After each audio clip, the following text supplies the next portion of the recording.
আমার বান্ধবীগুলোর বিয়ে টিয়ে হয়ে বাচ্চা কাচ্চাও হয়ে গেছে, আর আমি তো এখনও সিঙ্গেলেই থাকলাম। যাই হোক, আজকে চলে এসেছিলাম আমার স্কুল জীবনের সখী, আমার প্রিয় সখী পাপিয়ার মেয়ের বার্থডেতে। তো এই দেখো, তার প্রথম জন্মদিন, আর জন্মদিনের সাজসজ্জায় সেজে উঠেছিল, খুব চারিদিক ঝকমক করেছিল। যাই হোক, আমরা সবাই গিয়েছিলাম, আর সেখানে গিয়ে কিন্তু সব স্কুলের বন্ধু বান্ধবদের সাথে দেখা হয়েছিল। আর মাম্মামের জন্য একটা আমরা ছোট্ট গিফট নিয়ে গেছিলাম, তো সেই গিফটটা দিয়েছিলাম, আর মাম্মামের কিন্তু সেই গিফটটা খুব পছন্দ হয়েছিল। বাকিদের গিফটগুলো কিন্তু একদম ছুঁড়ে ফেলে দিচ্ছিল। যাই হোক, এই দেখো আমার বান্ধবী পাপিয়া, একদম কত বড় হয়ে গেছে সেই ছোট্টবেলার বান্ধবীটা। আমি কিন্তু এখনও বড় হইনি, ছোটোই থাকলাম, কারণ ও তো এখন বিবাহিত মহিলা, তো স্বাভাবিকভাবে বড় হবেই। তো এই যে আমরা একটু মাম্মামকে আদর করে নিচ্ছিলাম সবাই মিলে। তো এই যে আমার দি ভাই, এটা দি ভাইকে তো চেনোই, ওর একটা ব্লগিং চ্যানেল আছে। যাই হোক, তো এই দেখো আমরা মাম্মামকে আদর করার পর চলে এলাম, আমাদের এখন গসিপিং শুরু হবে। তো গসিপিংয়ের জন্য চলে এলাম একটা আলাদা ঘরে, যেখানে আমাদের বসানো হলো।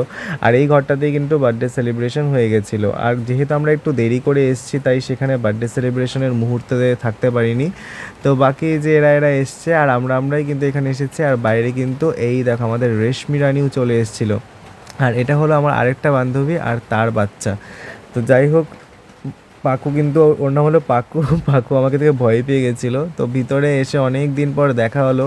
আর যেখানে যাব সেখানে ছবি হবে না তা কী করে হয়, তো ছবি তো হবে। আর দেখতে পারছো একদম মেয়েদের ঝুড়ি নিয়ে তার মাঝখানে দাঁড়িয়ে একদম আমি ছবি তুলছিলাম, মানে কতটা এক্সাইটেড ছিলাম। আর বন্ধু বান্ধবদের মধ্যে শুধু এরাই কয়েকজন এসেছিলো, আর অনেকেই আসেনি। যাই হোক, ওরা বড় হয়ে গেছে, ওরা অনেক বিজি ছিল, তার জন্য আসেনি। তো এই যে আমার দিদি ভাই আর ভাগ্নে কিন্তু সেখানে চলে এসেছিল, আর ভাগ্নে কিন্তু আমার সাথে খুব দুষ্টুমি করছিল। আর এই যে আমাদের দেষ্টিমনা আর দিদি ভাই, ওরা সুন্দর সুন্দর করে বসে বসে গল্প করছিল। আর সেই মুহূর্তে দেখলাম এদিকে পুরা, মানে আমরা যখন এসেছিলাম তখন একদম ভিড় ছিল না, হঠাৎ করে দেখলাম পুরা ভিড় হয়ে গেল।